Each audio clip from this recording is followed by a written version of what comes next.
हम हर वर्ष अपने प्राण प्यारे आराध्य देव का प्राकट्य उत्सव मनाते हैं। आज करुणानिधान सर्वलोक महेश्वर भगवान परमात्मा परब्रह्म श्री कृष्णचंद्र जी यह करुणा करके समस्त जीवों को परमानंद प्रदान करने के लिए ही प्रकट हुए। और ये प्राकट्य उत्सव सार्थक तभी हो जो हमारे हृदय में प्रकट हो, मेरे मन में, मेरे प्राणों में, एक एक श्वास में, एक एक नस नाड़ी कृष्ण कृष्ण कृष्ण भगवत स्वरूप हो जाए, हमारे हृदय में प्रभु का अवतार हो,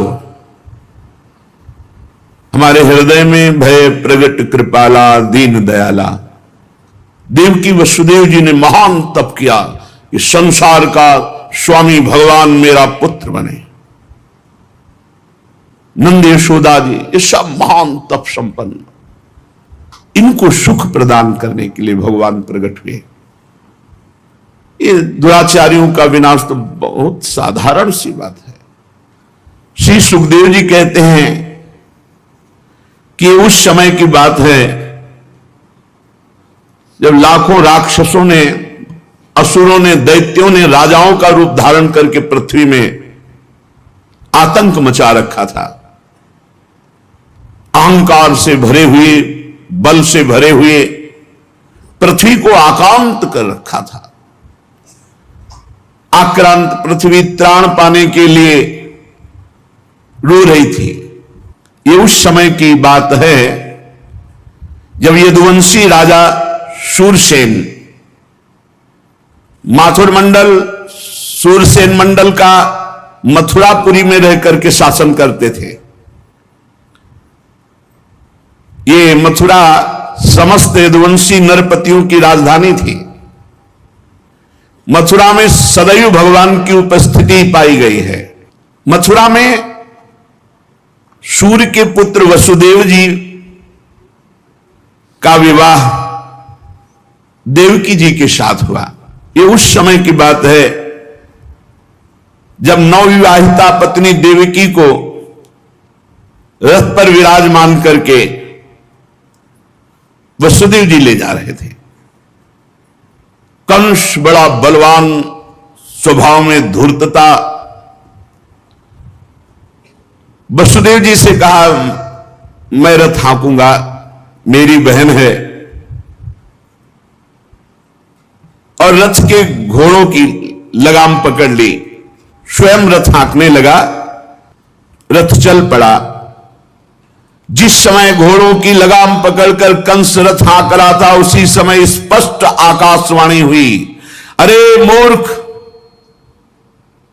जिसको तू रथ में बैठाल कर लिए जा रहा है उसकी 8वें गर्भ की संतान तुझे मार डालेगी। भोजवंश का कलंक। आकाशवाणी सुनते ही कूद पड़ा रथ से, तलवार खींच ली और बाल पकड़े देवकी के। वसुदेव देवकी के लिए आदेश किया तत्काल हथकड़ी बेड़ियों से जकड़ करके इनको कैद खाने में डाल दिया जाए और बहुत ही कठोर पहरा लगा दिया जाए। वर्ष वर्ष में जो संतान होती मारता गया, उसे हर बार शंका बनी रहती, पता नहीं वो भगवान किन बालक के रूप में प्रकट हो जाए। परीक्षित, पृथ्वी में बात प्रायः देखी जाती है कि अपने प्राणों का ही पोषण करने वाले जो लोभी लोग होते हैं, वो चाहे राजा हो चाहे कोई भी हो, वो अपने स्वार्थ की पूर्ति के लिए माता पिता भाई बंधु किसी की भी हत्या कर सकते हैं। माता की, पिता की, भाई की, बंधु की, मित्रों की, इष्ट की, किसी की भी।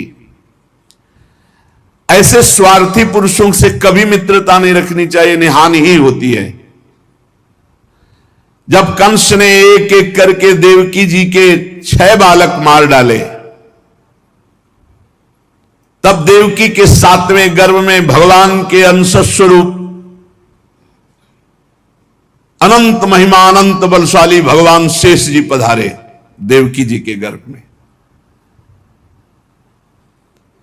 अनंत भगवान जब 7वें गर्भ के रूप में देवकी के उदर में पधारे, बड़ा आनंद। पर देवकी जी को लगा कि कंस इसे भी मार डालेगा, इसलिए वो रुदन करने लगी। विश्वात्मा भगवान ने देखा कि माता को बहुत दुख है और यदुवंशियों को कंस सताए ही जा रहा है, तो अपनी योग माया का स्मरण किया और योग माया को आदेश किया, देवी कल्याणी, तुम ब्रज में जाओ, वह प्रदेश ग्वालों और गौओं से सुशोभित है। वहां नंद बाबा के गोकुल में वसुदेव जी की पत्नी रोहिणी गुप्त रूप से निवास कर रही। उनकी और भी पत्नियां कंस के डर से गुप्त स्थानों में रह रही। इस समय मेरा महान अंश, जिसे अनंत शेष जी कहते हैं, देवकी के उदर में गर्भ रूप से विराजमान है। तुम जाओ वहां से उस गर्भ को रोहिणी के उदर में रखो। मैं स्वयं आ रहा हूं, अब विलंब से आने जा रहा। अब मैं समस्त ज्ञान बल आदि अंशों के साथ देवकी का पुत्र बनूंगा और नंद बाबा की पत्नी यशोदा के गर्भ से तुम प्रकट हो, योग माया को आदेश किया। जब योग माया ने देवकी का गर्भ ले जाकर रोहिणी के उदर में रख दिया, तब समस्त द्वारपाल और सब जगह खबर पहुंच गई, गर्भ नष्ट हो गया देवकी। किसी को आंतरिक पता तो है नहीं। नगरवासी बहुत कि बेचारी के 6 तो मार डाले गए और 7वां गर्भ नष्ट हो गया। हाय, कितना कष्ट देवकी को है। देवकी जी भगवान का निवास स्थान बन गई। परीक्षित, अब समस्त शुभ गुणों से युक्त बहुत सुहावना समय आया। रोहिणी नक्षत्र था। आकाश के सभी नक्षत्र, ग्रह और तारे सौम्य हो रहे थे। अब तो काले काले मेघ आकर मंडराने लगे और धीरे धीरे गर्जना करते हैं। भारी वर्षा प्रारंभ। जन्म मृत्यु के चक्र से छुड़ाने वाले जनार्दन भगवान का अवतार समय निशीत रात के 12 बजे। उसी समय सबके हृदय में विराजमान भगवान देवरूपिणी देवकी के सामने प्रकट हुए। श्री भगवान ने कहा, देवी, स्वयंभू मनवंतर में जब तुम्हारा पहला जन्म हुआ था, उस समय तुम्हारा नाम था प्रश्नी और ये वसुदेव श्रुतपा नाम के प्रजापति थे। तुम दोनों के हृदय में बड़े ही शुद्ध भाव थे। जब ब्रह्मा जी ने तुम दोनों को संतान उत्पन्न करने की आज्ञा दी, तब तुम लोगों ने इंद्रियों का दमन करके उत्कृष्ट तपस्या की। तुम दोनों ने वर्षा, वायु, घाम, शीत, उष्ण आदि काल के विभिन्न गुणों को सहन किया और प्राणायाम के द्वारा अपने मन के मल को धो डाला। तुम दोनों ने सूखे पत्ते खाकर फिर हवा पीकर केवल तपस्या की। अभीष्ट वर प्राप्त करने की इच्छा से मेरी आराधना की। कितना कठिन तप। मुझमें चित्त लगाकर ऐसा परम दुष्कर घोर तप करते हुए देवताओं के 12,000 वर्ष व्यतीत हो गए। पुण्यमयी देवी, उस समय में तुम दोनों पर प्रसन्न हुआ, क्योंकि तुम दोनों तपस्या, श्रद्धा, प्रेममयी भक्ति से अपने हृदय में नित्य निरंतर मेरी भावना की थी। जैसा मैं आज तुम्हारे सामने प्रकट हुआ हूं, ऐसा उस समय भी प्रकट हुआ था और तुमसे कहा वरदान मांगो। तब तुम दोनों ने कहा, आप जैसा पुत्र मुझे चाहिए। तो मेरे जैसा तो सिर्फ मैं ही हूं। तो मेरे जैसा पुत्र, तो मैंने ये वरदान दिया कि मैं ही स्वयं तुम्हारा पुत्र बनकर आऊं। ये छोटी मोटी तपस्या का फल नहीं है, आप देख लीजिए। अगर आप जीवन भर रामकृष्ण हरि भगवान नाम जपते हुए भगवत प्राप्त हो जाते तो कितना सरल है, कितना सरल है। इसीलिए धन्य है ये कलयुग, जो कम समय में भगवत प्राप्ति, केवल भगवान नाम जप और थोड़ा सा केवल पापाचरण से अपने को बचा लो तो भगवत प्राप्ति हो जाएगी। हे माताजी, मैंने देखा कि संसार में शील, स्वभाव, उदारता, अन्य गुणों में मेरे जैसा कोई नहीं, इसलिए मैं ही तुम्हारा पुत्र हुआ हुआ। मैं ही। प्रश्न गर्भ से वामन रूप से, और इस समय तुम देवकी वसुदेव हुए वासुदेव के रूप से। एक बार मैं वचन बोलता हूं, उसे 3 बार पूरा करता हूं। यह भगवान का नियम। मेरी वाणी त्रिकाल सत्य है। एक बार तुमने मांगा पुत्र तो प्रश्नी गर्भ, वामन रूप, और इस समय वासुदेव रूप, कश्यप आदित्य के रूप में वामन रूप। और मैंने ये रूप इसलिए प्रकट किया कि जब मैं अवतार लेकर मनुष्य शरीर में लीला करूंगा तो मुझे पहचान पाना बहुत कठिन है। इसलिए तुम लोग ध्यान रखना मैं कौन हूं। ये खास बात, एक खास बात, ध्यान देने योग्य बात है। भगवान कह रहे हैं कि तुम दोनों मेरे प्रति पुत्र भाव और निरंतर ब्रह्म भाव रखना। युवाम माम पुत्र भावेन ब्रह्म भावेन चाचकृत चिंतयंतो कृत स्नेहो या से थे मदगतिम पराम, तब तुम मेरे परम पद को प्राप्त होगी। चिंतनीय कौन है गोपाल जी, कौन है लाल जी? कह रहे तुम मेरे प्रति पुत्र भाव और निरंतर ब्रह्म भाव, इस प्रकार के चिंतन द्वारा तुम मेरे पद को, मेरे प्रिया प्रीतम है कौन? देखो हित सजनी जो नहीं कह रहे, जैसे हित हरिवंश करत अपनो जस प्रगट अखिल ब्रह्मांडन, अखिल ब्रह्मांड के अधिपति हैं। पर ब्रह्म परमात्मा तत्व की उपासना हो रही। हमारा भाव है कि वो हमारे यार हैं, हमारे मित्र हैं, हमारे पति हैं, हमारे पुत्र हैं, हमारे स्वामी हैं, जो भाव रख सके, लेकिन है कौन? इसीलिए शांत भाव है। शांत भाव में पूर्ण तत्व ज्ञान हो जाता है। भगवान इतना कहकर चुप हो गए और अपनी योग माया से देखते देखते एक छोटे शिशु के रूप में नीलमणि, वसुदेव जी ने देखा कि भगवान तो बाल रूप हो गया। अब तो और डर लगा, कहीं कंस को पता चल गया और तलवार लिए हुए आवे, कुछ अमंगल करे। बहुत घबरा गए और भगवान ने कहा कि मुझे गोकुल पहुंचाओ, नंद बाबा के यहां सुधा मैया के पार्श्व में सुला के आओ। मुझे, तुम्हें डर लग रहा है, मैं मारूंगा इसे, पर अभी मुझे पहुंचाओ वहां। भगवान की आज्ञा का पालन करने के लिए जो ही चेष्टा की, ध्यान दीजिए, भगवान की आज्ञा का पालन करने के लिए जो ही चेष्टा की तो अपने आप हथकड़ी बेड़ियां कट गई। माया की हथकड़ी बेड़ियां कट जाएंगी जो ही भगवान की आज्ञा का पालन कर। और बड़े बड़े दरवाजे, कोई एक दो नहीं थे, कई दरवाजे थे कंस के कारागार के। फटाफट सब ताले टूट गए, दरवाजे खुल गए। अद्भुत चमत्कार। और जितने पहरेदार घोर राक्षसी स्वभाव के, जिंदा खा जाए ऐसे पहरेदार थे, सब मूर्छित घोर निद्रा में। अब हथकड़ी बेड़ी कट गई, लाला को लेकर के चले। उस समय घोर बादल छाए हुए, अंधेरा, कुछ दिखाई नहीं दे रहा। कितना कष्ट में जीवन भक्त। अब सोचो, अभी अभी तो प्रकट हुए हैं और अभी अभी त्याग करने जा रहे हैं, अभी अभी त्याग करने। इधर समस्त द्वारपाल सब सोए हुए हैं, वसुदेव जी भगवान को लेकर। वर्षा हो रही, पीछे पीछे गुप्त रूप से शेष भगवान फण धारण किए, मेरे प्रभु को बूंदे ना लगे। जब वो लीला कर रहे, वसुदेव जी को पता नहीं कि पीछे शेष भगवान फण धारण किए। वो तो बस चिंतन में चले जा रहे हैं, कैसे वहां जाएंगे, कोई जान ना जाए कोई। और वहां पहले ही योग माया ने पूरी व्यवस्था करी, पूरा का पूरा परिकर सब बेहोश है नींद में, किसी को सुध नहीं है। केवल यशोदा मैया को प्रारंभ में इतना था, कुछ हुआ और बेहोश हो गए। क्या हुआ ये निर्णय नहीं हुआ। पूर्ववासियों की समस्त इंद्रिय वृत्तियों की चेतना हर ली, सब अचेत हो गए। इतनी मोटी जंजीरें लगी हुई थी, ताले लगे हुए थे, जेल के साथ टूट गए।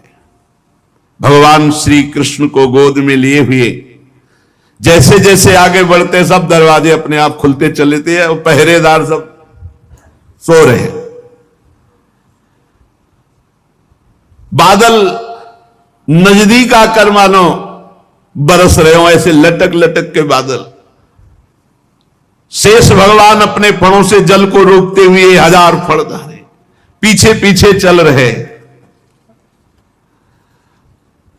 यमुना जी ने देखा कि प्रभु पधार रहे, तो पहला चरणामृत तो हमारे अधिकार बनता है। अरे जिनके चरणों का ध्यान बड़े बड़े महापुरुष शिव आदि करते हैं, आज वही प्रभु मेरे पास आ रहे हैं। आनंद में भर गई यमुना जी और उफान। यमुना जी ने जब उफान आनंद का लिया तो वसुदेव जी के प्राण बहुत घबरा रहे हैं कि अब क्या करें, लौट सकते नहीं, कोई नौका आदि है नहीं। चलो प्रभु ने आज्ञा करी है तो वही देखेंगे, अब मेरे प्राण चाहे चले जाएं, मेरे लाला को कुछ ऐसे। यमुना जी उफान कर रहे कि चरण छू ले, और वसुदेव जी उल्टा सोच रहे कि यमुना जी बढ़ रही तो लाला को बचाए। देखो ये समर्पण है, मेरे प्राण भले चले जाए, बस आज्ञा का पालन प्रभु को पहुंचाना है और सुरक्षित पहुंचाना है। यमुना जी ऐसे थपेड़ जोर जोर से बढ़ रही। भगवान ने कहा बाबा तो और ऊपर उठाते चले जा रहे, तो यमुना जी और बढ़ती चली जाएंगी। एक श्री चरण बड़ा, ये वसुदेव जी को पता नहीं, जो ही यमुना जी को श्री चरण प्रभु के स्पर्श हुए तो तुरंत नाभिभर हो गई और ऐसे एकदम शांत। वसुदेव जी बाबा के नगर में गोकुल में गए तो डर रहे थे कि कोई देख न ले, लेकिन वहां कोई देखने वाला था, सब सोए हुए थे। उन्होंने अपने पुत्र को, अब वो ऐसे देख रहे थे, और जहां सुलाया तो वहां भी पुत्र था, पार्श्व में योग माया और वही पुत्र। भगवान के इस अवतार में दो अवतार हुए, एक हुआ चतुर्भुज नारायण भगवान का अवतार जो वसुदेव देवकी के सामने, और एक हुआ पीछे आपने सुना है नंद बाबा और यशोदा मैया बहुत ऐश्वर्य समृद्धि सब रिद्धियां सिद्धियां अठखेलियां कर रहे। ब्रज तो यहां रिद्धियां सिद्धियां अठखेलियां कर रहे, कौन पूछता है। अवस्था ढल गई थी नंद बाबा की, चौथापन था, और ब्रजवासी बाबा की इस दशा को देख के सह नहीं पा रहे थे, बाबा खिन्न रहते थे। उपनंद आदि वृद्ध गोपों ने परामर्श करके पुत्रेष्टि यज्ञ का आयोजन किया। सबने यज्ञ पुरुष गोपराज नंद को पुत्र प्रदान करने की प्रार्थना की भगवान से। पुत्रेष्टि यज्ञ हुआ। जैसे महाराज दशरथ जी की अवस्था ढल चुकी थी तो श्रृंगी ऋषि ने पुत्रेष्टि यज्ञ किया, उससे खीर, फिर भगवान 4 रूपों में प्रकट हुए, राम लक्ष्मण भरत शत्रुघ्न। पुत्रेष्टि यज्ञ का अनुष्ठान हुआ नंद बाबा के यहां। अब उच्च कोटि के ब्रह्म ऋषि वेद ध्वनि आकाश में मुखरित हो रही थी। गोपराज श्री नंद बाबा अंतापुर में यशोदा मैया के पास बैठे हुए कहा, यशोदा रानी इस बार पूरे ब्रजवासियों का आशीर्वाद और सब ब्रह्म ऋषि हैं, कई बार हो चुकी, इसका मतलब पुत्र के लिए कई बार उपाय किए जा चुके थे। इस बार फलस्वरूप में मेरे पुत्र होगा, मन में बड़ी कामना है, मेरा विश्वास है ये जो यज्ञ हो रही चूंकि ब्रजवासियों का आशीर्वाद है और ब्रह्म ऋषि जन बड़े महिमाशाली हैं, पर मेरे मन में एक उदासी छा जाती कि कर्म से ऐसा पुत्र नहीं होगा जैसा मैंने एक स्वप्न देखा है। ये कर्म जनित तो नहीं हो सकता। यज्ञादि कर्मों के सभी फल चंचल हैं और मैंने जो पुत्र देखा है वो अचल है, अविनाशी है। बड़ी आशा, पर लगता है मेरी दुराशा है क्या? वो कर्म फल से तो नहीं प्राप्त हो सकता जैसे मैंने देखा है। मैंने एक स्वप्न देखा जो आज तक तुमसे नहीं बताया, यशोदा रानी से कहा। भगवान नारायण भी उतने सुंदर नहीं जैसा वो बालक सुंदर मुझे स्वप्न में दिखाई दिया। मुझे ऐसा लगता है कि त्रिभुवन में कोई है नहीं सुंदर। एक बार जिसके हृदय में वो प्रकट हुआ उसको कोई आकर्षित कर सके ऐसा त्रिभुवन में नहीं। ब्रजराज की बात सुनकर यशोदा रानी ने कहा, सच्ची तुमने स्वप्न में देखा है? बोले हाँ। बोले मैंने तो बताया नहीं, मैंने भी स्वप्न में देखा है। क्या? बोले मैं नित्य सहधर्मिणी हूं, तुम्हारी सुख दुख की नित्य संगिनी हूं, मैं तुमसे क्या छिपाऊं। जैसे बालक की बात कर रहे हो ना, हमने तो इसलिए नहीं बताया कि आप कहोगे कि तुम्हारा पागलपन है। बिल्कुल वैसे ही मैंने देखा है। श्यामस चंचल चारु दीर्घ नयनो बालस्तवांक स्थले दुग्धोद्गारि पयोधरे स्फुटमसौ क्रीडन मया लोक्यते स्वप्नस्तत् किमुजागरः किमथ वेत्ते तन्न निश्चीयते सत्यम ब्रूहि सधर्मिणी स्फुरति किम सोयम तवाप्यंतरे। बाबा ने कहा मैंने भी देखा। दिव्याति दिव्य नीलमणि सदृश श्याम सुंदर वर्ण एक बालक तुम्हारे गोद में दुग्ध पान कर रहा है, जो चंचल नेत्र मनोहर विशाल भाल तुम्हारी गोद में स्थित देखा, वो तुम्हारा पयोधर पान कर रहा है। कैसे बताऊं, अब तो मेरी ये दशा है कि सोता हूं या जागता हूं मुझे कुछ पता नहीं चलता। हर समय बालक लगता है मेरी गोद में चढ़ रहा है, मेरी दाढ़ी खींच रहा है। कभी मैं देखता हूं तुम्हारी गोद में दुग्ध पान कर रहा है। यशोदा मैया आनंद विवल होके कहने लगी, ब्रजराज ऐसा ही ऐसा मैंने भी देखा है, ऐसा ही देखा है। वो तुम्हारे तोंद पर चढ़े खेल रहा, मैंने देखा है ऐसा। सत्य सत्य सत्य कहती हूं, मैंने देखा मैंने कि उसे स्तन पान करा रही हूं, पर संकोचवश नहीं बताया कहां वो दिव्य बालक और कहां मैं। ब्रजराज नंद ने कहा मैंने असंभव समझकर ये बात तुमसे छुपाई थी। यशोदा मैया ने कहा मैंने भी कि तुम हमारा पागलपन समझोगे, लेकिन ऐसा अगर दोनों के स्वप्न में आया तो जरूर भगवान हमारे स्वप्न को पूरा करेंगे। नारायण जिनकी हम आराधना करते हैं, नारायण सेवानिष्ठ नंद बाबा और यशोदा मैया दोनों तन मन वचन से भगवान श्री हरि की शरण में होकर के द्वादशी दिन यथाविधि व्रत करने का नियम लिया। पुत्रेष्टि यज्ञ के बाद द्वादशी व्रत की संख्या वृद्धि के साथ साथ अब वो स्वप्न में देखा हुआ जो दिव्याति दिव्य बालक है वो खुली आंखों झलकने लगा। अब तो भारी व्याकुलता बनी। व्रतानुष्ठान सर्वांग पूर्ण संपन्न हुआ तो एक दिन देखा कि स्वप्न में भगवान श्री हरि आए और मधुर वाणी में बोले, नंद यशोदा तुम मुझ में आसक्त और मेरे परम भक्त हो, तुम इतने खिन्न क्यों हो रहे हो? अतसी कुसुम के सदस्य श्याम सुंदर सुकुमार कुमार जो तुम्हारे स्वप्न में जागृत में अनुभूति का विषय बना हुआ है वो मैं हूं। निकुंज विलासी श्री ठाकुर जी ने कहा, जगत में वात्सल्य प्रेम का प्रचार करने के लिए मेरी प्रेरणा से द्रोण और धरा के रूप में तुम स्वर्ग से आविर्भूत हुए हो। कल्पों तपस्या की है मेरी प्राप्ति के लिए, जो ब्रह्मादि के लिए अलभ्य है। सौभाग्य है कि वो तुम्हें प्राप्त हो रहा है। उसी फल का आस्वादन करने के लिए अब तुम तैयार हो जाओ, चिंता मत करो। गोपराज मैं प्रकट होने वाला हूं। समझिए, वहां देवकी वसुदेव के यहां चतुर्भुज भगवान नारायण और यहां निकुंज विलासी श्री ठाकुर जी। श्री यशोदा जी बहुत आनंदित रहने लगी। तो एक दिन समस्त ब्रजवासियों ने देखा कि एक अर्धवृद्धा तपस्विनी स्नातक ब्राह्मण बालक को लिए गोपराज नंद की सभा में पधारी।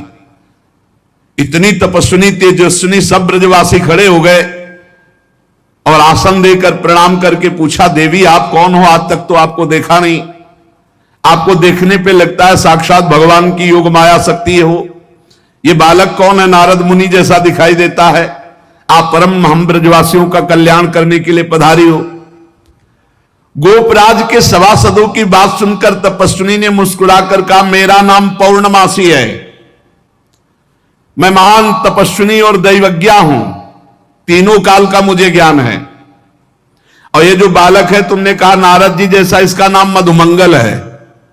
ये बालक स्नातक है, इसका दर्शन करके नारद जी का स्मरण होना उचित ही है। ये संपूर्ण वृत्ति नारद जी वाली ही रखता है। तपस्विनी की बात सुनकर गोपराज सभा के सदस्यों ने हाथ जोड़कर पूछा, देवी हम आपकी सेवा करने योग्य बिल्कुल ही नहीं है, इस पर भी आपने हम लोगों पर महती कृपा की। मेरी कुछ समझ में नहीं आ रहा कि आप यहां क्यों पधारी। तो उन्होंने कहा, तुम लोगों को पता नहीं, एक अनिर्वचनीय महासौभाग्य उपस्थित होने वाला है, इसलिए मैं यहां आई हूं। सबके पूछने पर पौर्णमासी ने बताया, तुम लोगों के प्राणाधिक प्रीतम गोपराज नंद के यहां एक पुत्र होने वाला है, जो अखिल जगत को आनंद सिंधु में निमग्न कर देने वाला होगा। पौर्णमासी की बात सुनकर सभी परमानंद में उल्लसित पुलकित गदगद वाणी से कहने लगे, देवी आपके शुभागमन से हमारा ये ब्रज जो है महान तीर्थ हो गया। आपके लिए कृष्णांति के यमुना जी के समीप हम एक पर्णशाला कुटी बना देते हैं। ये बात जब पौर्णमासी जी ने सुना तो उन्होंने कहा, ठीक ठीक, कृष्णांति के अर्थात कृष्ण के समीप, ठीक तुम्हारी बात निकल गई। जो बालक होगा उसका नाम कृष्ण होगा। नंद नंदन के रूप में स्वयं प्रभु पधार रहे। पौर्णमासी देवी कालिंदी तट के समीप पर्णशाला में भगवान के दर्शन की अभिलाषा से निवास करने लगी। पौर्णमासी देवी देवर्षि नारद जी की शिष्या और श्री कृष्ण के आगे जो गुरु बनेंगे संदीपनी जी, उनकी माता हैं। संदीपनी मुनि की माता हैं ये पौर्णमासी देवी। ये महान शक्तिमती थी और श्री कृष्ण की मधुर लीला को सब प्रकार से जानती थी। भगवान की लीला का आनंद बढ़ाने के लिए मस्खरे मनसुखा के रूप में वो मधुमंगल, तो भगवान का जो ऐश्वर्य में अवतार हुआ वो जेल में, और जो माधुर्य में अवतार हुआ ये नंद बाबा के यहां। तो जो ऐश्वर्य में अवतार वापस गया, तो आप देखिएगा अक्रूर जी के साथ अक्रूर जी ने देखा जल में डुबकी लगाकर शेष सैया पर चतुर्भुज नारायण सेन, और हमारे दुभुज मुरली मनोहर वृंदावनम परित्यज्य पादमेकम न गच्छति, वो कभी यहां से नहीं गए। जो गए तो देखो यहीं से निकलते ही चतुर्भुज हो गए। मथुरा में चतुर्भुज, द्वारिका में हमारे दुभुज मुरली मनोहर नंद यशोदा के लाड़िले, वो कभी एक कदम ब्रज से बाहर नहीं गए। तो वहां योग माया के द्वारा नंद बाबा को यह पता ही नहीं चला कि अपने लाला में लाला का समर्पण किया, और पार्श्व में देखा, कन्या उठाया और आ गए। जे ही आए तो जैसे जैसे दरवाजे में प्रवेश करते जाते वैसे वैसे जंजीर ताला सब फिट, और जे ही वहां गए और देवकी जी की गोद में उस कन्या तेवी हथकड़ी बेड़ी जकड़ गई। योग माया के आते ही दरवाजे बंद, हथकड़ी बेड़ी जकड़ गई और पहरेदार जग गए, और कन्या जोर जोर से रोने लगी। जो साक्षात भगवती है, पहरेदार भागते हुए गए, कंस से कहा, महाराज 8वीं संतान उत्पन्न हुई। अब तो कंस के होश नहीं, वो तो जैसे पागल हो चुका, बाल बिखरे हुए, कई जगह गिरा, दौड़ता हुआ आया, दरवाजे खोले गए। बड़ी घबराहट है, बाहर बिखरे हुए, बड़ा भयानक रूप कंस का। जग गए और पैर पकड़ा और कन्या को हाथ जोड़ रही देवकी जी ने कहा, भैया मारो मत। आकाशवाणी हुई थी कि पुत्र होगा, ये तो कन्या है, स्त्री जाति है, अभी बच्चा है, आप क्यों मार रहे हो? भैया तुम तो बड़े कृपालु हो, और देखो हमारे कई बच्चे मार डाले तुमने, अब एक कन्या बची, इसे तो दे दो। मैं तुम्हारी छोटी बहन हूं, बहुत दीन हूं, बड़ा प्रार्थना की, लेकिन वो देवकी जी रोती रही, पैर पकड़ करके कन्या को एक चट्टान पर मार। और ये कन्या कोई साधारण कन्या तो थी नहीं, आद्या शक्ति महाभगवती। हाथ से छूट गई और सामने आकाश में देखा तो 8 आयुध, दिव्य माला वस्त्र चंदन मणिमय आभूषणों से विभूषित, धनुष त्रिशूल बाण ढाल तलवार शंख चक्र गदा। और देखा सिद्ध चारण गंधर्व अप्सरा किन्नर सब स्तुति कर रहे अंबा की। और उस समय देवी ने कहा, ए मूर्ख, तेरी सामर्थ्य नहीं कि तू मुझे मार सके,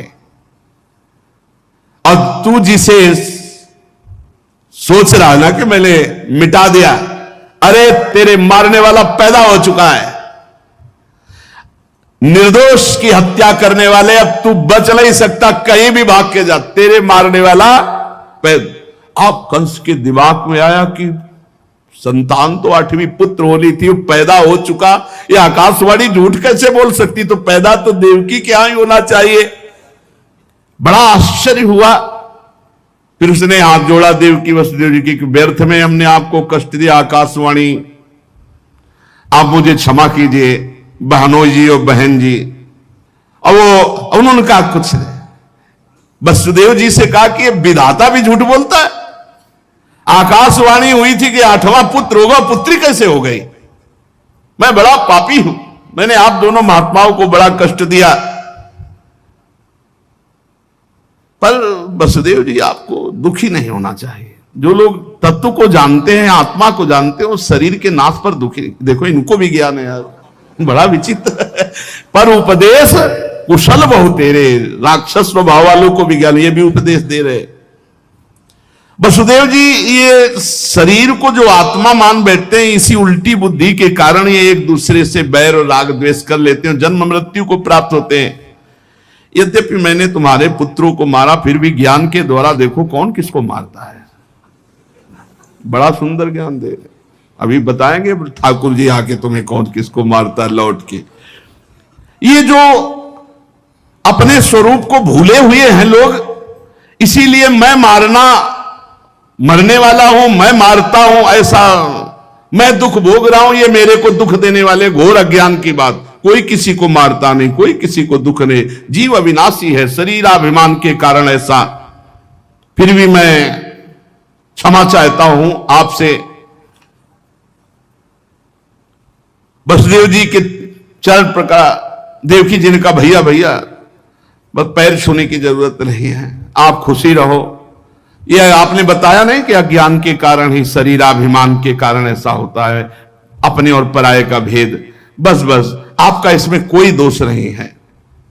जब वसुदेव और देवकी जी ने इस प्रकार, तो कंस वहां से अनुमति लेके चला गया और बुलाया पूरे परिकर को और कहा योग माया ने जो कहा है वो झूठा नहीं हो सकता।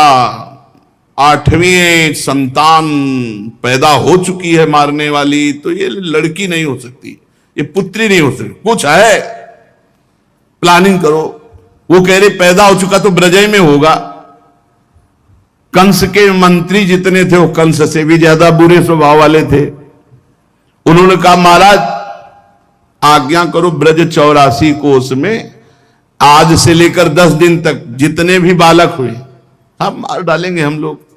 बड़ा प्रसन्न हुआ। इसका प्लान, ये सबका नाश, और भगवान पहुंच चुके हैं यहां से ऐश्वर्य स्वरूप, और यहां से ब्रज के लाडले ठाकुर कभी बाहर नहीं गए, पक्का मानना।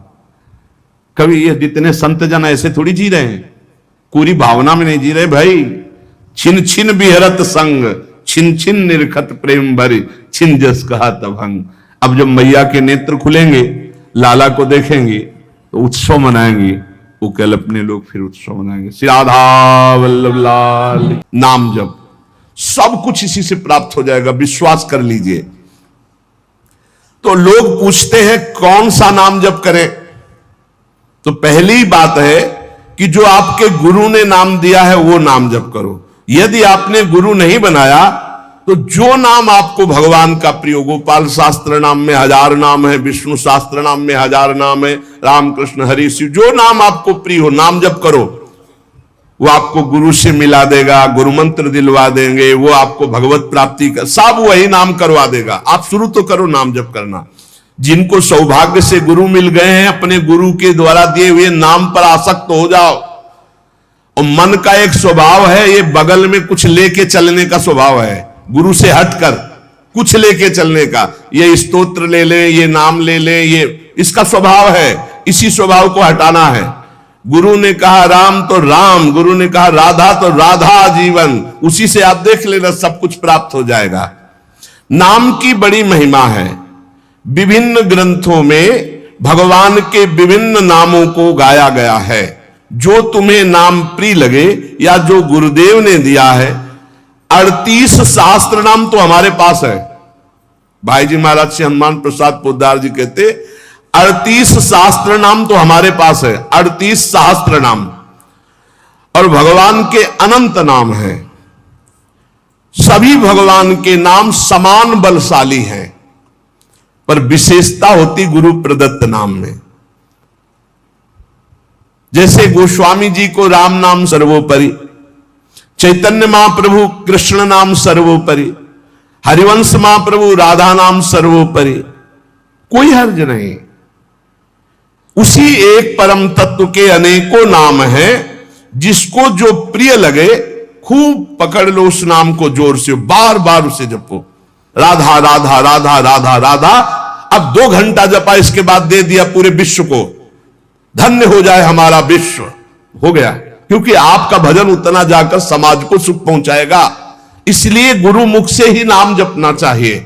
अगर नहीं है तो आप देख लो, कोई न कोई संत के मुख से वो नाम तो निकला ही है। राम कृष्ण हरि, जो भाई जी महाराज कह रहे हैं 38 शास्त्र नाम तो हमारे पास रखे हुए। तो जो भगवान का नाम निरंतर रटते उनमें दिव्य शक्ति जागृत हो जाती। जैसे 2 लकड़ियों के बार बार घर्षण से अग्नि उत्पन्न हो जाती, शक्ति देखो ना।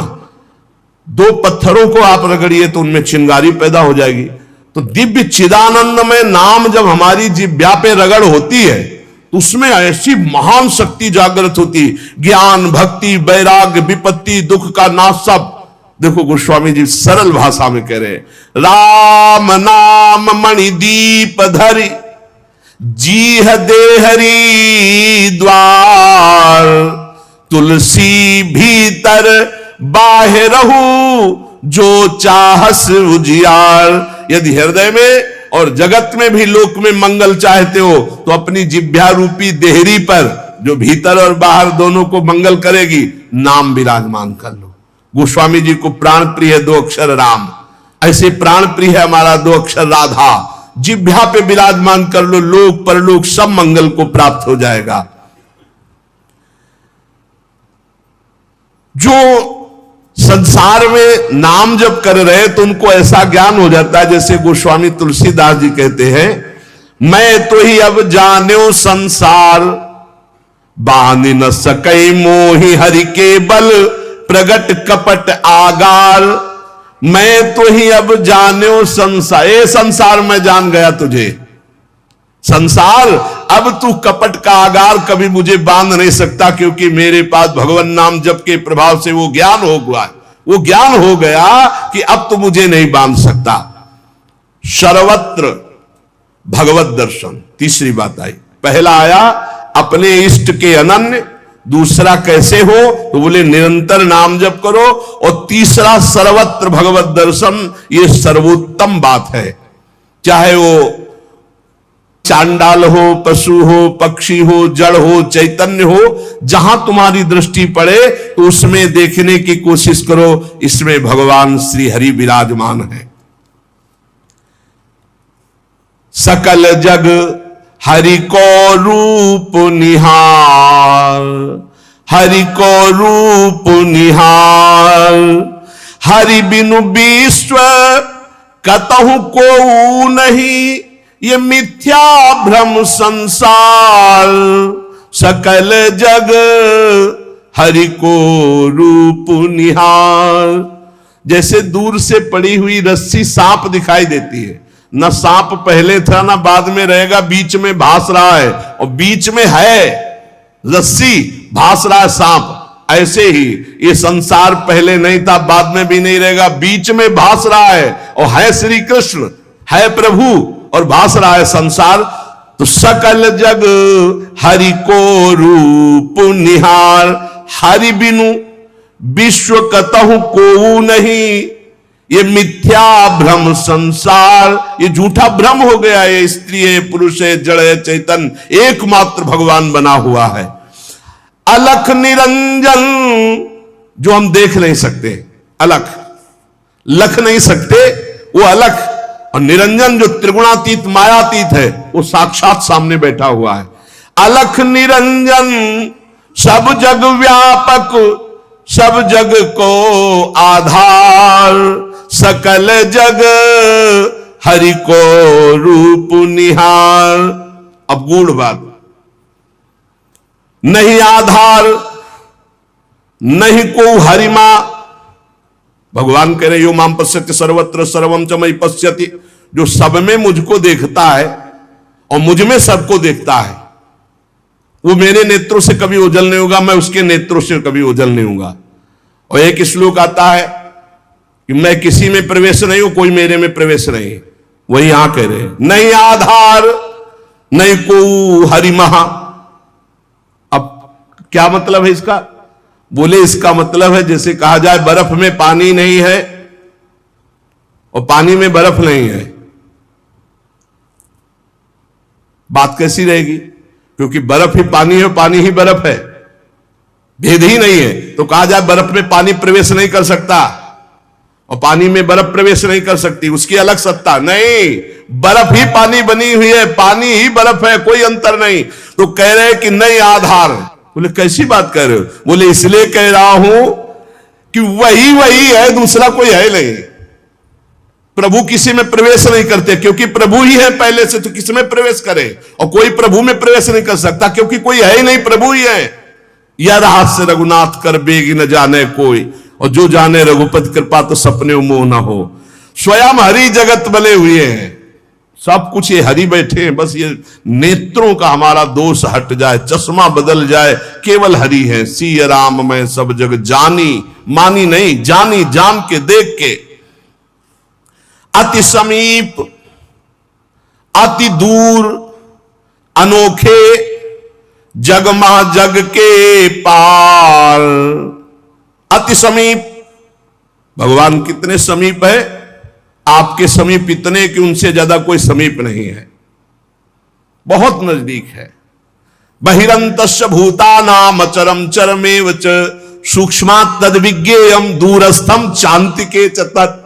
इतने नजदीक है कि अपने आप से भी नजदीक हरि है, अपने आप से भी। आप अभी अपने को शरीर मान रहे हैं या मन मान रहे हैं या स्वभाव मान रहे हैं, स्थूल सूक्ष्म कारण तीनों से नजदीक भगवान है। अति समीप, और इतने दूर है कि जन्म जन्म लग जाएंगे खोजते हुए, मिलना बहुत कठिन है। क्यों? क्योंकि बाहर खोजने से नहीं मिलेंगे, अंदर डूबने से मिलते हैं। अंदर जो लौट कर डूब गया वो पा गया हीरा, और जो बाहर चाबी घर में खो गए हैं और बाहर जंगल में पूरा जीवन ढूंढो, मिलेंगे क्या? घर में लौटो तो सर्वात्मना न विसृजेत बहिरिंद्रियाणि अंतश्च, अंतर में आओ, बहिर्मुख बात छोड़ो, अंतर्मुख हो करके एकस चरणदास चित्त मनंते से अकेले अंदर घुसो। कुछ लेके नहीं जाओगे प्रेम गलियत साकरी, जितने संबंध सब ये बोझा है, नहीं ले जाओगे अंदर। अंतर्मुख अकेले होकर असंगो हम, और फिर ढूंढो तो मिल जाएगा, वही मिल जाए। और जब वो मिलेगा तो ढूंढने वाला नहीं रहेगा, केवल वही वो है। ये रहस्य जानत तुम्हें तुम्हें हो जाए। अति समीप अति दूर अनोखे, जगमहा जगते पार, जगमहा जगते पार। अति समीप अति दूर, जो अनुभव करना चाहो, हमारे प्रभु की यही मानता है। इस खंबे में है तो यही मिलेंगे आपको, और हृदय में है तो यही हृदय में मिलेंगे, और बद्री नारायण में मिलेंगे तो बद्री नारायण में ही मिलेंगे। जहां जैसी भावना करोगे वैसे ही भगवान मिलेंगे, और सर्वत्र है तो सर्वत्र फिर यहां भी है। पय घृत, कैसे भगवान समाये हुए हैं? जैसे दूध में घी, पय घृत। अब दूध में पूड़ी बनाओ, नहीं बन पाएगी। अब प्रक्रिया है, दूध को दही जमाओ, दही का मंथन करो, मक्खन निकालो, मक्खन को सिराओ, घी आ गया। ऐसे ही गुरु प्रदत्त साधना के बिना यह दृष्टि नहीं प्राप्त हो सकती। सर्वत्र श्री भगवान है। भगवान कैसे समाये हुए? पय घृत, दूध में घी के समान। पावक काष्ठ, जैसे अग्नि और लकड़ी। लकड़ी में कहीं अग्नि है, लेकिन घर्षण करो, अरण्य मंथन उसी को तो कहते हैं। लकड़ी के घर्षण से अग्नि पैदा हो जाती। बोले बीज मह तरु, जैसे बीज में वृक्ष समाया हुआ है। फल पल्लव डार, जैसे एक छोटे से बीज में पूरा वृक्ष है, उसकी डाल भी है, उसका पत्ता भी है, उसका फल भी है, लेकिन उसको जब आप भूमि पर प्रक्रिया से गाड़े, बीज अंकुरित हो, तब आपको यह अनुभव में आएगा। तिमि हरि व्यापक अखिल विश्व महा आनंद पूर्ण अपार। आनंद समुद्र भगवान ही सब रूपों में व्याप्त है। यही विधि एक बार निरखत जो भव बारिधि होए पार। एक बार यह दृष्टि आ जाए कि सर्वत्र भगवान है, वो भव समुद्र से पार हो गया। पर इस दृष्टि में बड़ा धैर्य की जरूरत है, क्योंकि जहां आपकी दृष्टि हुई तहां माया अपना रंग शुरू कर देगी। सुख दुख लाभ हानि, चिरजीवन मृत्यु, मान अपमान, जो सभी तुम्हारे खेल, सभी में भरे तुम ही मेरे भगवान, वो देख सकता है। जब देखने चलोगे ना भगवान को, तो ये द्वंद अपना आक्रमण करेंगे। कभी सुख फंसा लेगा, कभी दुख, कभी लाभ, कभी हानि, कभी मृत्यु का भयावा, कभी मान, कभी अपमान। जो इन सब में भगवान को देखता है वही निकल पाएगा। बड़ा कठिन है जब कोई अपमान करे उसमें भगवान देखे। बड़ा कठिन है जब कोई मारने आवे, कोई कहे आओ भगवान मार दे आके। ऐसा बड़ा कठिन है। कोई हमें गाली दे, हानि करे, तिरस्कार करे, हम उसमें भगवान देखें, लेकिन है भगवान। बहुत कठिन है। भगवान एक ऐसी स्थिति दे तभी होता है, नहीं तो ऐसे। अब नामदेव जी ने जब कुत्ते में भगवान को देख लिया, भूत में भगवान को देख लिया, तो एक भगवान से सख्य भाव से बात करने लगे। एक दिन कहा, विठल भगवान, पांडुरंगा, आपकी कृपा से अब मैं सब में आपको पहचान लेता हूं। भगवान ने कहा सही। बोले आप किसी भी रूप में छुपो, अब हम आपको पहचान लेंगे। भगवान मुस्कुरा दे। बातचीत करते थे भगवान पांडुरंगा जी, विठल भगवान। थोड़ी देर में विचार आया कि मंदिर में बैठ के भजन करने से बड़ी भीड़ हो रही, लोग आ जा रहे हैं, विक्षेप पड़ता, मंदिर के पीछे चलते हैं। अभी तक विचार नहीं आया था।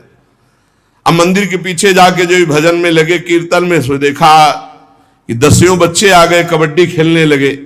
यहां बड़ा विक्षेप, चलो नदी किनारे चलते हैं।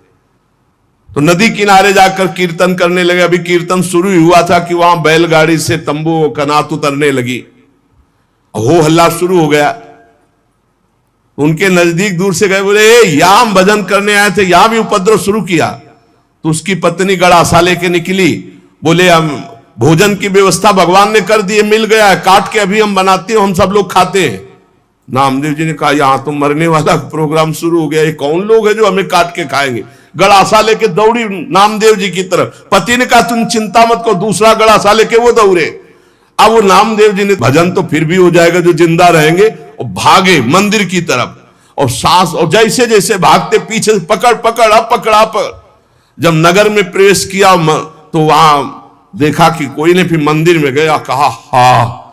विठल भगवान ने कहा क्या हो गया? बोले प्रभु बस 5 मिनट अगर हम चूक जाते। भगवान ने कहा क्या हो गया? बोले प्रभु ऐसा ऐसा घटना घटी, पता नहीं किस देश के वो लोग थे कि वो कह रहे थे लाओ काट के खाते हैं, और वो दौड़ पड़ी उनकी पत्नी। फिर वही बोले पहचाने नहीं क्या? बोले प्रभु पहचानना क्या है, वहां इतना बड़ा गड़ासा ले। बोले रुक्मिणी जी वो थी और मैं था, और कौन था? और कोई दूसरा थोड़ी था। बोले अगर मैं छुपना चाहूं तो तुम मुझे पहचान। बोले प्रभु प्रभु सोई जाले जी, देव जलाई जालत तुम्हें तुम्हें। भगवान ये कभी अहंकार न कर ले कि मैं बड़ा भगत बन चुका हूं, सब में भगवान देखता हूं। ऐसा रूप लेके आएंगे कि समझ ही नहीं पाओगे। मान अपमान, सुख दुख, निंदा स्तुति, जन्म मृत्यु, इसे समान देखने वाला जीवन मुक्त होता है। देखो ये, इस पर हमें समान होना पड़ेगा। द्वंद्व विमुक्ता सुख दुख संगई। क्या देखना होगा? सभी मेरे प्रभु के खेल हैं, सभी में प्रभु भरे हुए हैं और प्रभु का पावन स्पर्श हमें प्राप्त हो रहा है।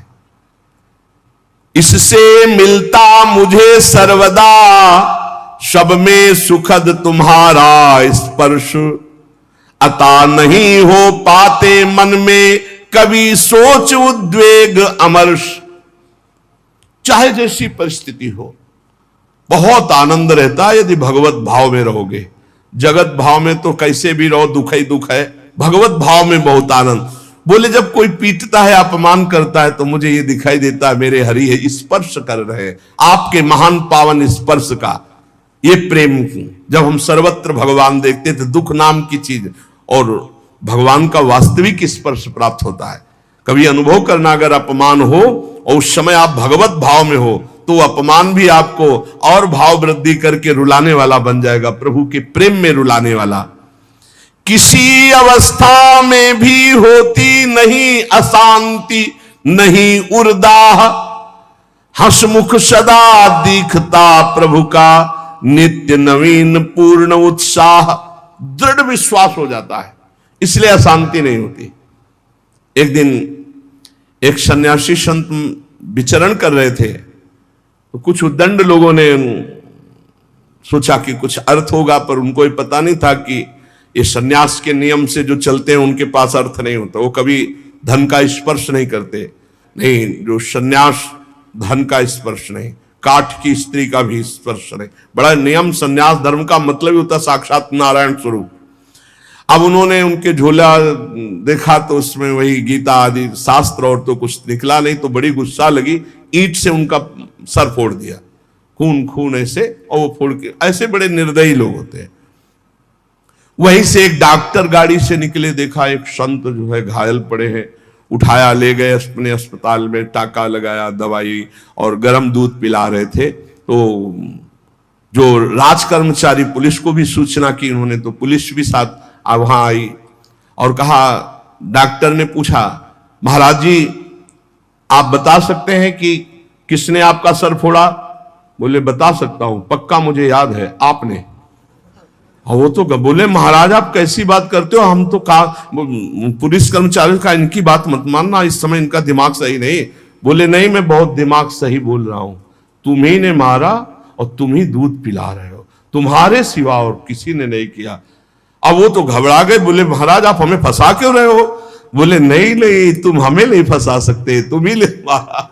जब फिर वो डॉक्टर के ऊपर पुलिस वालों ने कहा महात्मा सही बोल रहे, तो उन्होंने पुलिस वालों से कहा कि आप समझो, मेरे भगवान ने वो रूप रखकर मुझे मारा और इस रूप में भगवान ही मुझे बचाए, तो भगवान ही तो है ना।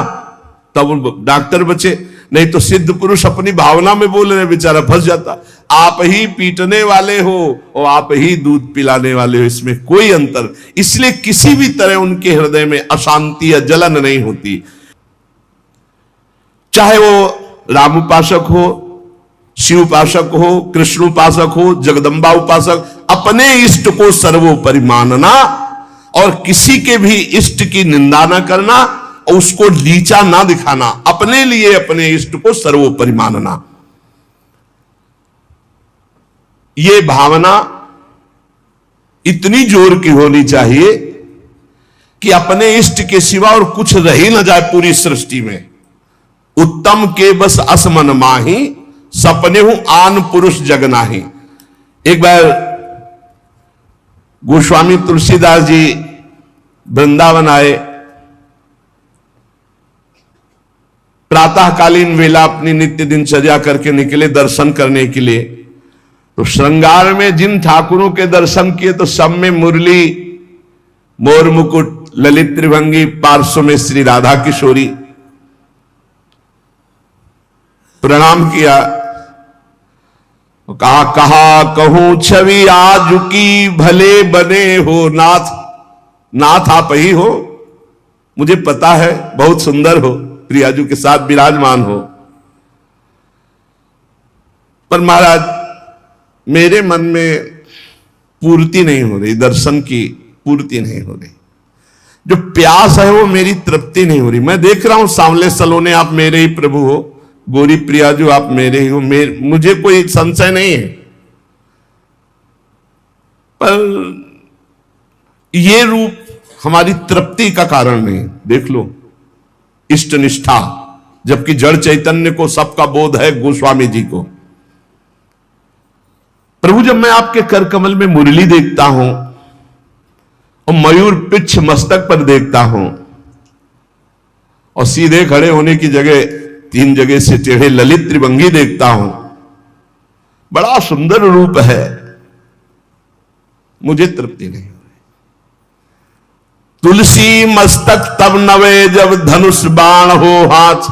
साष्टांग दंडवत तो तब करूंगा जब ये मुरली की जगह सारंग धनुष हो और टेढ़े की जगह सीधे हो जाओ और राज मुकुट चक्रवर्ती सम्राट का धारण किए हुए। प्रभु मैं जानता हूं भले बने हो नाथ, मेरे ही नाथ हो, कोई अंतर नहीं, पर मैं साष्टांग दंडवत तभी करूंगा। जिस मंदिर में जाते हैं वहीं प्रिया प्रीतम, तो वृंदावन है, यहां तो ढाक पात सब जगह राधा राधा राधा राधा, कृष्ण कृष्ण, ये तो प्रिया प्रीतम का महल है। तुलसीदास जी महाराज बड़ी एकाग्रता से विनय अंदर से किए, फिर जब देखा एक क्षण में वही भगवान, मुरली अंतर ध्यान हो गई, हाथ सीधे हो गए उसी छवि में, और सारंग धनुष, राज मुकुट और प्रियाजू सियाजू। मुरली मुकुट दुराय के नाथ भय रघुनाथ। तत्काल सियाराम को साष्टांग दंडवत की जय जय प्रभु जय। इतने बड़े महापुरुष ने यह सिद्धांत स्थापित किया, यद्यपि प्रभु आप ही हो, कहा कहूं छवि आज की भले बने हो नाथ, पर तुलसी मस्तक तब नवे जब धनुष बाण हो हाथ। ऐसे अपने इष्ट देव की निष्ठा होनी चाहिए। आप ही हो प्रभु, लेकिन नाथ हमारे हृदय को तृप्ति जब होगी जब हमारे रघुनाथ जी के रूप में आप दर्शन दो। ऐसे ही अपने एक प्रसंग आता है रसिक अनन्यमाल में,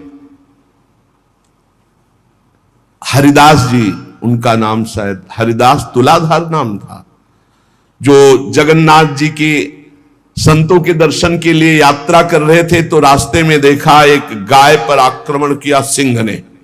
रसिक अनन्यमाल में चरित्र है। उन्होंने तत्काल संकल्प किया, मन वचन कर्म से यदि मैं भगवान का भक्त हूं तो मैं अपने सामने एक गौ हिंसा नहीं देख सकता। तो उन्होंने सिंह को कहा कि प्रार्थना है रुक जाइए आप। भजन के प्रताप से सिंह रुक गया। भजन का बहुत बड़ा बल होता है। और कहा मुझे खा लीजिए, लेकिन गाय को नहीं खाने देंगे हम, आप कृपा करो। मैं ये नहीं कहता कि आप अपना पेट ना भरो, मांसाई से पेट भरो, लेकिन मुझे खा लो। सिंह ऐसी दृष्टि से मानो देखा, उनके हृदय में आया कि अच्छा मैं बूढ़ा हूं, तुम्हारा पेट नहीं भरेगा, तो मेरे जवान लड़का, बस मुझे कुछ समय दीजिए, मैं लौट के जाता हूं, अपने पुत्र को साथ लेके आता हूं, वो हष्ट पुष्ट जवान है और मैं, दोनों को खा लेना, गाय मत खाओ। भजन का बड़ा प्रभाव होता है। सिंह शांत हो गया, वो लौट के आया, अपने पुत्र से कहा मैं वचन दे के आया हूं सिंह को, वो गाय को खा रहा था, अब आप चलो और हम दोनों को वो खाएगा, उसका पेट भर जाएगा। ये देखो धर्मात्मा पुरुष की संतानों, उनका पहली बात तो पिता आज्ञा का पालन होगा, और दूसरी बात गौ रक्षा के लिए हमारे प्राण जाएंगे। आज हमारा जन्म धारण करना सार्थक हो गया, और पिताजी चलो आगे आगे वो चलने लगा। जब वहां पहुंचे, प्रार्थना की, बिल्कुल वैसे सिंह बैठा था, गाय जा चुकी थी, प्रार्थना की मुझे खा लो और मेरे बेटे को खा लो। बड़ी जोर से गुर्राया सिंह, दहाड़ा, आंख मूंद के बैठ गए। थोड़ी देर देखा कि आक्रमण ही नहीं हुआ, तो जब देखा तो शंख चक्र पद्म गदा धारण किए हुए भगवान नारायण, तो उनका अच्छा परीक्षा ली जा रही थी। प्रणाम किया और कहा प्रभु आप, और उदास हो गए। तो उनका तुम प्रसन्न होते हुए भी उदास कैसे हो गए? बोले प्रभु मेरे नेत्रों को बांध पड़ गई है, निकस कुंज ठाढ़े भये, हरिवंश महाप्रभु के शिष्य थे, निकस कुंज ठाढ़े भये भुजा परस्पर अंश, श्री राधा वल्लभ मुख कमल निरख नयन हरिवंश। मैं जानता हूं मेरे ही प्रभु पर मुझे प्रसन्नता नहीं, अगर मुझे प्रभु प्रसन्नता देना चाहते हो उसे वहां तत्काल जो शंख चक्र गदा पद्म धारण की भी भगवान नारायण थे, अंतर ध्यान हो गए, वही तत्व है ना, तत्काल प्रिया प्रीतम के रूप में नेत्र शिर आ गए। एक प्रसंग आता है प्रियालाल ब्रज लीला के अंतर्गत, एकांतिक कोई वार्ता करना चाहते थे समस्त गोपी मंडल के मध्य में, तो अंतर्धान हो गए। पूज्य भाई जी से हनुमान प्रसाद पोद्दार जी ने लिखा है। अब सांकेतिक कुंज में जाकर लालजू विराजमान हो गए, प्रियाजू दूसरे मार्ग से उधर चली और गोपीजन दूसरे मार्ग से। गोपीजन वहां शीघ्र पहुंच गए और देखा लालजू ने कि गोपियां आ गई, अब क्या करे, तो दो भुजा बढ़ा ली। भाई जी ने लिखा ब्रज लीला के अंतर्गत वही श्याम सुंदर है, पर दो भुजा बढ़ने का नजदीक गए, बस नेत्रों से प्रणाम किया और कहा हे भगवान नारायण हम पर कृपा करो, हमारे प्रीतम श्याम सुंदर मिल जाए, और आगे बढ़ गए। दो भुजा बढ़ा लेने से कोई प्रियता नहीं किसी गोपी के हृदय में, पर जब लाडली जो उस कुंज में प्रवेश किए तो महाराज कोशिश करते रहे कि दो भुजा रख ले, लेकिन अंतर्धान महामाधुर्य रस प्रवाहिनी श्री स्वामिनी जी की दृष्टि बस मुरली मनोहर द्विभुज। तो यहां अनन्यता, उपासक में जितनी अनन्यता आ जाएगी उतने इष्ट देव की समीपता का उसे अनुभव होने लगेगा। अब इस अनन्यता को हम कैसे प्राप्त करें, तो कह रहे नाम जप के द्वारा। भगवान नाम जप में इतनी सामर्थ्य है कि अन्य अन्य आश्रय, अन्य अन्य जगह जो गया हुआ मन है वो लौटकर अपने इष्ट में अनन्य हो जाएगा। दुख मरण दारुण में भी तुम मधुर दिखाते मोहन रूप, होता सब विस्मरण एक बच रहता चिन्मय मोद अनूप। जिसकी दृष्टि में भगवान रहते हैं उसको कभी दुख नहीं होता, वो हर स्थिति में अपने भगवान को देखता रहता है। छाए रहते सतत नित्य प्रतिदिक में परम शांति आनंद, हो चाहे कैसा भी कहीं मनोहर घोर कांड स्वच्छंद। चाहे घोर स्थिति हो या मनोहर स्थिति हो, हे मेरे प्रीतम आप ही उसमें विराजमान होकर के मेरे लिए आनंद मोद बढ़ाने वाला कार्य करते हो। भला कहीं पिटने वाला, विपत्ति, अपमान, निंदा, इससे कहीं मोद हो सकता है, लेकिन भक्तों को मोद होता है क्योंकि वो भगवान का विधान मानते हैं। इसलिए सभी दृश्य है सभी तुम्ही, लीलामय के अभिनय सुंदर, सब में तुम्ही नृत्य करते नित नट नागर ऋषि मुनि मन हर। हे मुनियों के मन का हरण करने वाले मोहन मदन त्रिभंगी, मोहन मुनि मन रंगी, आप ही हो हर स्थिति में हर परिस्थिति में, इसलिए मुझे कभी अशांति, कभी हृदय में जलन नहीं होती। तो ये तीन बातें जीवन में भक्त के आ जानी चाहिए। पहली बात है हमें अपनी शक्ति को जागृत करना है सात्विक आराधना के द्वारा, और वो शक्ति है अनन्य भाव, अपने इष्ट में आ जाना। अनन्य भाव की पूर्ति के लिए निरंतर नाम जप करना है, और वो नाम है गुरु प्रदत्त, या गुरु नहीं मिले तो जो नाम प्रिय लगे निरंतर। तीसरी बात है कि सब में हमारे भगवान विराजमान है, सब विधान मेरे भगवान के हैं, इसलिए मेरा कभी अमंगल कभी अहित हो ही नहीं सकता, क्योंकि मंगल भवन भगवान का विधान, चाहे वो अपमान हो, चाहे निंदा हो, चाहे तिरस्कार हो, वो मंगल ही होता है। इन तीन बातों में जो स्थित हो गया वो तीनों लोकों पर विजय प्राप्त कर लिया, त्रिगुणात्मिका माया पर विजय प्राप्त कर लिया, वो त्रिभुवनपति का प्राण प्यारा हो जाता है, भगवान उसे अत्यंत प्यार करने लगते। इसलिए अपनी शक्ति को जागृत करो, खो मत, अपने इष्ट के अनन्य हो जाओ, निरंतर नाम जप करो और सब में भगवत भावना करो। शेष चर्चा आगे। श्री राधा वल्लभ लाल की।